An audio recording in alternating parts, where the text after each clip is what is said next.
సేవ 2 అక్షరాలు చిన్నది కావచ్చు, చేయడానికి పెద్ద మనస్సు ఉండాలన్నారు. ఎందుకని? మీరు చూడండి, లోకంలో నేను వీరికి సేవ చేశానంటాడు.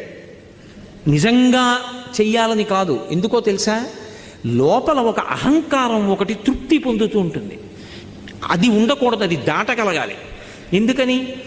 ఆయనకి లేదు, నాకుంది, నేను ఇస్తున్నాను ఆయనకి అన్నాను అనుకోండి, ఇప్పుడు అందులో ఒక చిన్న గర్వం ఒకటి ఉంటుంది. వాడికి లేదు, నాకుంది, నేను ఇస్తున్నాను.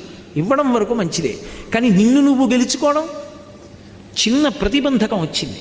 కాదు, నాకిచ్చిన వాడు ఉన్నాడు, వాడు నాకు ఇచ్చాడు, ఓ లేనివాడిని చూపించాడు, నువ్వు తీసుకెళ్ళి అక్కడికి అని ఇప్పించాడు, నాకు పుణ్యం ఇచ్చాడు, నా జీవుణ్ణి కాపాడాడు, వాడికో నమస్కారం. ఇప్పుడు ఆ లేనివాడిగా వచ్చినవాడు ఈశ్వరుడు. నిజంగా వాడు లేనివాడు కాడు, ఈశ్వరుడు అలా వచ్చి నా దగ్గర పుచ్చుకున్నాడు. పుచ్చుకోవడానికి నాకు